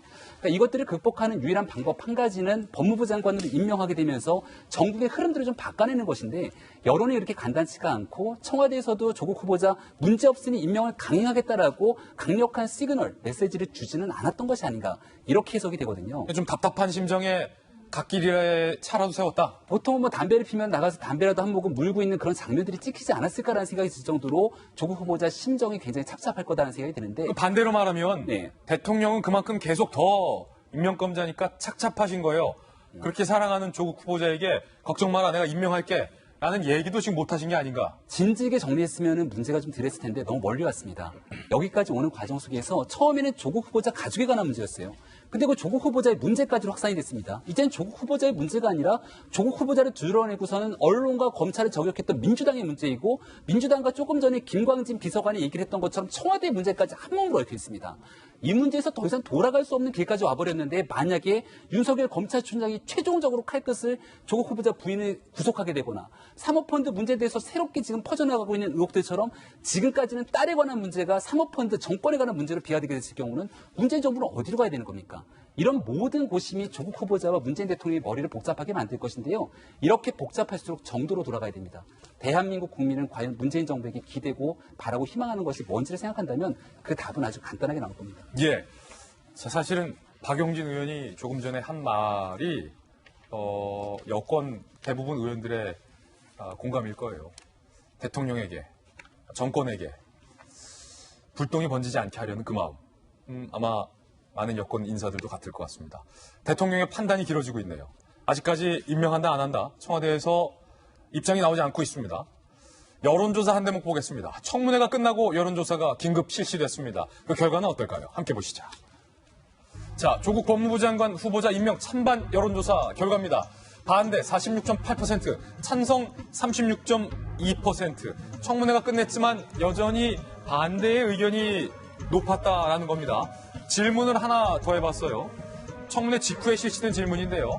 아내 정경심 교수에 대해서 검찰이 기소한 것에 대해서 어떻게 생각하느냐. 42.6%가 검찰 잘했다. 윤석열 총장 잘했다예요. 부적절하다는 31%. 여전히 조국 안 된다. 정경심 교수 기소 잘했다라는 여론이 높다라는 겁니다. 장희영 교수님. 그렇죠. 저게 말씀하신 여론인 거죠. 저기 적법하냐 안 적법하냐 이 부분에 대해서는 법조인들이 다룰 문제입니다만, 적어도 여론은 지금 정경심 교수에 대해서 이런저런 불만이 있다라는 것이고, 그렇기 때문에 적법하든 안 하든 이게 적절했든 안 했든 검찰이 이렇게 태도를 한 것이 잘했다라고 일단 마음을 먹고 있는 거거든요. 대통령의 지금 고심이 길어지고 있는 것도 아마 그 부분일 겁니다. 제가 볼 때는. 그러니까 예를 들어 여론이라는 건 사실상 바뀌잖아요. 지금 이렇게 악조건에서도 예를 들어서 법무부 장관 임명을 강행했다 쳐도, 만약에 조국 후보가 법무부 장관이 돼서 일을 너무나 잘한다면, 예. 우리가 지금 사회적으로 문제가 되고 있는 어떤 공권력에 대한 과한 어떤 이런 과도한 행위들이나 뭐 검찰에 대한 불신, 이런 것들을 싹 해소시킬 만큼 어마어마한 일을 해낸다면 여론이 또 바뀔 수도 있어요. 하지만 그거는 시간을 두고 봐야 될 문제고, 임명이 되고 난 후에 알 수 있는 일이기 때문에 지금 대통령 입장에서는 지금 조국 후보 하나가 아니잖아요. 여당 의원들 전체가 총선에 지금 걸려있는 문제이고 만에 여론이 뒤집히지 않는다면 내년 총선에까지 영향을 미친다면 여당조차도 대통령에게 조금 회의적인 시각을 보이게 된다면 많은 아마 최악의 경우까지 생각을 하실 겁니다. 그래서 아마 지금 이런 사태들이 어느 정도 사실은 그 당시 기자회견으로 어느 정도 끝났더라면 임명을 강행하기에 무리가 좀 적었을 수도 있어요. 근데 이후에 이제 야당이 어쩌면 전략적으로 옳은 선택을 했다는 생각이 드는 게 청문회를 함으로써 지금 이런 게 더 크게 불거진 상황이 거거든요. 다르다. 그래서 저는 지금이 물론 여론대로 대통령이 가라는 것도 아니고 여론을 충분히 바꿀 수 있을 만큼 정말 적임자라고 생각한다면 대통령이 임명할 수도 있다고 보지만 네. 지금 이 상황에서 대통령은 본인의 뜻이 아무리 굳건하더라도 차마 임명을 강행하기에는 엄청난 부담이 있을 것이다라는 생각이 듭니다. 자, 대통령이 오늘 임명할 것인가 말 것인가 청와대 관계자의 이야기도 한번 살펴보실까요? 임명이든 지명 철회든 모든 게 열려있다. 전적으로 대통령의 판단만 남은 상황. 오늘을 넘기지 않을 것이다. 그러면서 또 다른 청와대 관계자는요. 수사 보고받은 뒤 대통령이 본인의 신념과 가치에 대해서 고민 중이다. 임명과 낙마 가능성 현재로선 5대5다. 스튜디오 주세요. 사실 박용진 의원께서 지금 정기국회가 열렸기 때문에 사실 아까 15분 전부터 바로 국회로 가야 되는데 계속 못 가고 제가 붙잡아두고 있어서 이 질문만 드리고 보내드리겠습니다. 대통령이 오늘 조국 후보자 임명할까요, 안 할까요? 저도 모르는 일이죠. 그런데 정말 저 청와대 관계자들의 전언을 들으면서 가슴이 찢어지는 것 같습니다. 임명권자가 자기 권한을 행사를 할지 말지, 임명을 할지 말지, 본인이 전적으로 신뢰했었던 사람임에도 불구하고 저렇게 고민을 거듭하고 있는 대통령이 얼마나 힘들겠습니까? 그리고 지금 이 사태가 법무부 장관 누구 한 명을 안 치는 문제로가 아니라 더 나아가서는 386 운동권 세대 전체에 대한 어떤 비판과 어떤 회의가 지금 폭풍처럼 몰아치고 있는 상황인데다가 정권의 가치, 그리고 정권이 국민과 약속했었던 비전과 개혁의 내용 이런 부분까지 다 같이 흔들리고 있는 상황이라서 제가 여러 가지 측면에서 좀 비판적으로 말씀드리고 우려를 전하고 했었습니다만 막상 상황이 이렇게 되니까 정말 마음이 안 좋습니다. 저는 어쨌든 대통령이 어떤 결정을 하든 어제 우리 더불어민주당이 결정한 것처럼 대통령의 그 판단을 존중을 하겠습니다. 그리고 그 판단이 대한민국 전체 발전에 도움이 될 수 있도록 여당 의원으로서 역할을 계속 하겠습니다만 지금 이 시간 세상에서 가장 힘들고 괴로운 사람은 조국 후보자가 아닙니다. 대통령이고 국민으로부터 그 무거운 짐을 위임받은 대통령의 오늘 현명한 선택이 있을 거라고 믿고요. 문재인 대통령이 어떤 결정을 내리든 간에 그 선택이 우리 국민들을 위해서 대한민국을 위해서 올바른 선택이 될 수 있도록 역할을 하는 것이 저와 더불어민주당 의원들의 역할이라고 생각하고 있습니다. 예. 자, 박용진 의원은 제가 너무 오래 붙잡아뒀습니다. 여기서 다시 국회로 보내드리도록 하겠습니다. 박 의원님 감사드리고요. 대통령의 국정 지지도에도 이 조국 폭풍이 영향을 미치고 있습니다. 대통령 지지도 함께 보시죠. 자, 이미 잘함과 못함이 크로스된 거는 지난주 상황이에요. 지난주 상황이고 못한다가 48.9%, 48.9%, 잘한다가 45%. 2017년 3년 전에 잘한다가 78.6%였고 못한다가 16.5%였는데 3년 전 취임 100일 한겨레 여론조사랑 지금 작금의 여론조사 결과를 보면 대통령의 지지도가 너무나도 많이 바뀌었다라는 게 느낄 수 있어요. 박용진 의원 지금 국회로 나가면서 찢어지는 마음이다라고 하면서 나갔는데 박 의원 같이 충정심 있는 국회의원들이 가장 우려했던 사태가 바로 지금 이 작금의 상황이 아닐까 싶은데 박정화 대변인 청와대에 계셨잖아요. 대통령의 참모로서 대통령의 여론조사 지지율을 사실은 중요 고비 때마다 엄청나게 청와대에서 세밀하게 신경을 쓰잖아요. 지금 이 사건, 이 여론조사 결과도 청와대 참모들은 엄청나게 마음 아플 거예요. 엄청 많이 보고 있을 거고요. 오전 오후로 저 여론조사 결과를 아마 받아보면서 분석을 하고 있을 겁니다. 근데 좀 전에 저희가 봤던 한국 리서치 여론조사만 보면 일단 대통령 국정 지지도 크로스 돼서 좀 역전이 돼서 4% 이상 차이가 좀 나지요. 그리고 조국 후보자 임명 건에 대해서도 찬반이 확연하게 좀 드러납니다. 네. 근데 그 안에 사실은 중요한 건 뭐냐면 중도층이라고, 소위 본인들이 중도층이라고 생각하는 사람들이 조국 후보자 임명에 대한 찬반 여론인데요. 제가 기억하는 숫자는 이게 3배 가까이 되는 것 같아요. 그게 대통령의 고민의 지점인 것 같습니다. 그러니까 지금 그 중도층, 대한민국의 그래도 가장 중간이라고 생각하는 사람들이 조국 후보자에 대해 어떻게 생각하느냐. 내가 이 의견 여론을 더 수렴해야 되는가? 아니면 지금 조국 후보자를 제외한 나머지 장관 후보자들 다 그냥 임명 강행했을 경우는 한 20명 이상 이 정권에서 장관들을 그냥 청문보고서 채택 없이 임명하는 거예요. 근데 그렇게 아끼는, 우리 지지자들이 그렇게 좋아하는 우리 국위를 저 20명보다 못하게 그냥 버리느냐? 이런 핵심 지지층에 대한 반발에 대해서도 양쪽을 놓고 대통령이 고민하고 계시는데요. 답은 앞서 있었던 분들 말씀 주신 그대로인 것 같아요. 오늘 또 한국일보 제가 얘기 말씀드리는데요. 한국일보 오늘 사설에 이렇게 씁니다. 조국 문제가 문재인의 문제로 비화되는 상황이 최악이다. 이렇게 소개를 하고 있어요. 아까 말씀드린 것처럼 한 달 내내 너무 많이 조국 후보자 갖고 우리 국민들 너무 반으로 쫙 갈려져 있었어요. 일본도 없어졌고요. 북한도 없어졌고요. 미국도 없어졌고요. 경제도 다 없어졌어요. 이제 대통령께서 불확실성 좀 제거하고 취임하셨을 때 했던 것처럼 대한민국 모두의 대통령임을 한번 보여주셔야 우리가 온 국민이 그래도 힘을 모아서 앞으로 나가는데 힘을 보태지 않을까, 이런 부탁 감히 드리며 말씀 마칩니다. 예. 자, 잠시 후 대통령의 선택과 관련된 뉴스 속보가 들어오면 발빠르게 속보 전해드리겠습니다. 이번엔 저희가 준비한 다음 순서입니다. 오늘의 하플 시간입니다. 오늘은 과연 어떤 분들이 하플 4인방에 선정이 됐을지 하플 4인방부터 바로 만나보시죠. 자, 안희정 지사 잠시 후에 대법원 최종심이 발표될 거예요.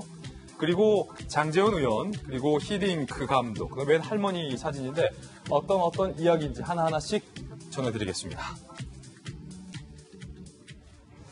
네, 수행비서를 성폭행한 혐의로 2심에서 실형을 선고받은 안희정 전 지사의 운명이 오늘 최종 결정되는 날인데 지금 막 뉴스 속보 들어왔네요. 와.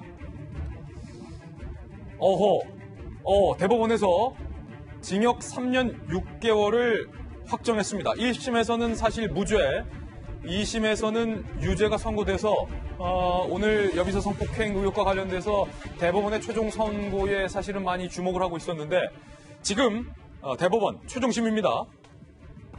안희정 지사에게 2심 실형을 확정했습니다. 3년 6개월의 형을 확정했습니다. 이로써 안희정 지사의 성폭행 혐의는 유죄가 확정지어졌고 안 지사는 3년 6개월의 징역형을 살아야 됩니다.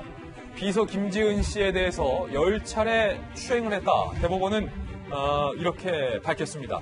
원심을 확정했군요. 결국 안 전 지사는 2017년 7월부터 2018년 2월까지 수행비서 김지은 씨를 수차례 성폭행하고 업무상 위력을 이용해서 또 한 차례 추행한 혐의로 기소가 됐는데 10차례 추행 가늠한 혐의에 대해서 대법원이 조금 전 최종심을 징역형으로 선고를 한 겁니다. 1심에서는 김지은 씨의 진술에 의문점이 많다.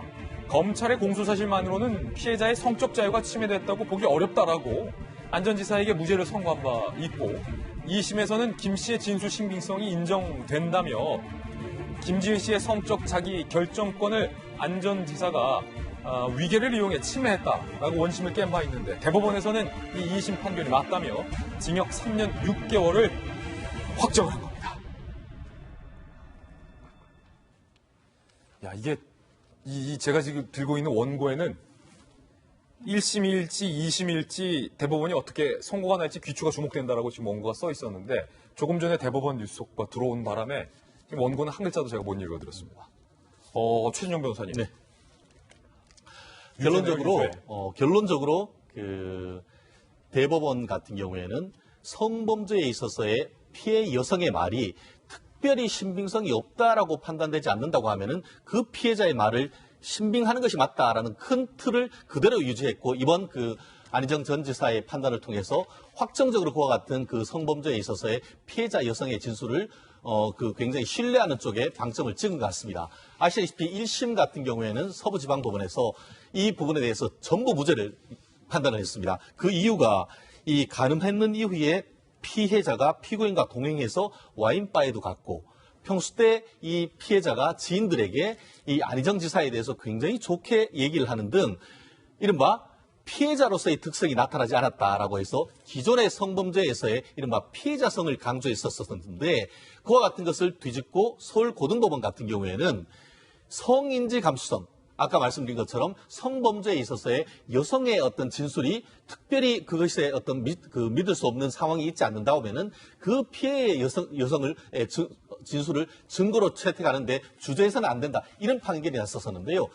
그거에 대해서 이제 그 안희정 지사가 대법원에 상고를 했지만 상고를 기각함으로써 2심에 있었던 실형 3년 6개월의 법정 구속을 했는 형을 유지를 했는데 아시다시피 형사적으로 성범죄의 3년 6개월 자체가 굉장히 중요하고 더불어서 유죄 확정됨으로써 정치인의 생명은 사실상 이것으로 사망 선고를 받았다. 이렇게 평가할 수 있을 것 같습니다. 이를 통해서 이 공직자 선거법에 의해서 제가 기억하기로는 5년 내지 10년 가까이 이 피선거권이 선출에 나가는 것도 사실상 박탈되는 거죠. 박탈되는 것이 아닌가 생각합니다. 자, 김별 박사님. 네.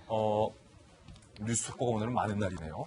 일단은 1심과 2심이 엇갈리면서 안 전 지사가 2심 판결이 나기 전에 부인과 함께 뭐 캠핑도 다니면서 뭔가를 숙지하는 시간들을 부인에게 보냈었는데 지금 구속이 된 상태에서 아마 이제 대법원 판결을 저희들이랑 동시에 거의 실시간으로 들었을 것 같아요. 네. 김지은 씨의 진술이 상당히 흔들렸던 점들이 많고 특히 이제 안희정 전 지사의 부인이 적극적으로 김지은 씨의 주장에 반박을 하면서 특히 그 리조트 상황 사건. 그렇죠. 바깥에서 아내 침대를 볼 수 없는 구조였는데 어떻게 보았느냐. 진술이 좀 맞지 않는다라는 공방에도 불구하고 네. 대법원은 유죄다.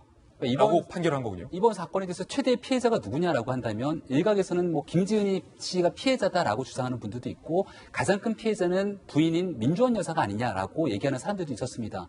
그랬던 민주원 여사가 직접적으로 나서서 그 상하원 리조트에서 있었던 사건에 대한 구체적인 상황들을 이야기한 바가 있었고요. 그 내용에 따르면 법정에서 김지은 씨가 얘기했던 부분들과 상하원에서 일어나고 있던 일들을 가장 가까이서 목격했던 민주원 여사의 발언들이 배치가 되는 상황이기 때문에 대법에서 2심이 최종적으로 판단해 내렸던 징역 3년 6개월의 형을 그대로 선고를 받아들일 거다라고 예측했던 사람들이 많지는 않았던 것 같습니다. 근데 방금 전에 최진현 변호사께서 얘기했던 것처럼 이러한 성범죄에 대해서 징역 3년 6개월의 형을 전격적으로 확정졌다는 건 굉장히 좀 놀라운 측면이 있다 생각이 되고요.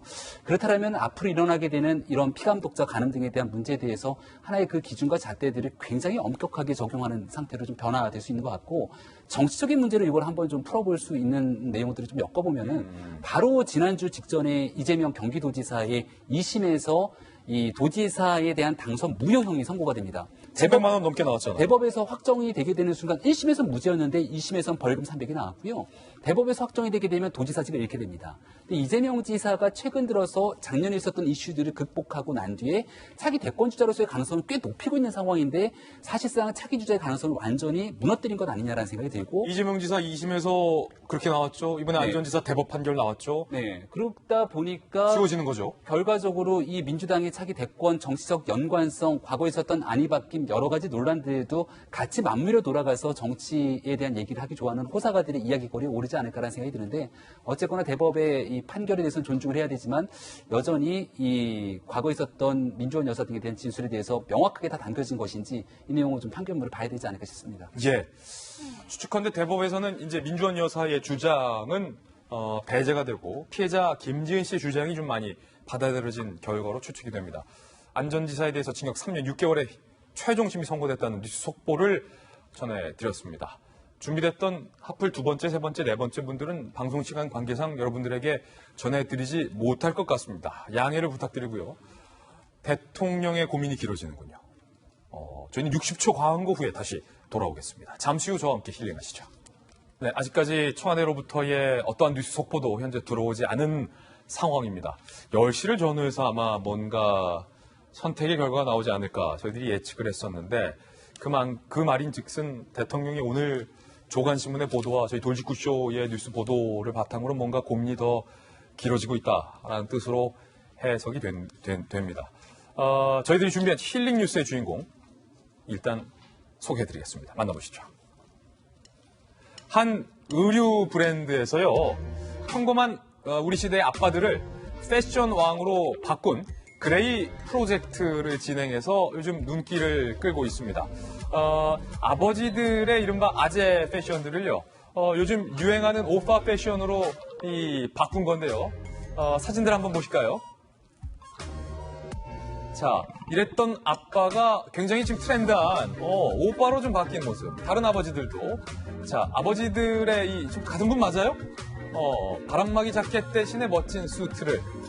우리들의 아빠도 한때는 멋진 오빠였단다 라는 사실을 다시금 복귀시켜주는 건데, 근데 문득 좀 저는 이 모습 보면서 이게 젊은 사람들이 보기에는 애프터가 멋질지 몰라도 이게 아빠들 눈에는 왼쪽이 편한 거 아닌가라는 생각이 들어요. 우리 아빠들 다시 좀 불편하게 해드리는 건 아닌가라는 생각도 드는데, 어쨌든 교훈은 있어요. 아빠들한테 잘하십시오. 저도 저희 아빠한테 잘해야겠습니다. 저도 아빠지만. 예. 오늘 힐링 뉴스 소식까지 확인해 봤습니다. 오늘 저희가 준비한 소식 전해드렸습니다. 저희는 내일 아침 9시 15분에 더욱더 풍성한 소식 들고 여러분들에게 인사드리겠습니다. 오늘 하루는 분명 어제보다 나을 겁니다. 좋은 하루 되십시오. 고맙습니다.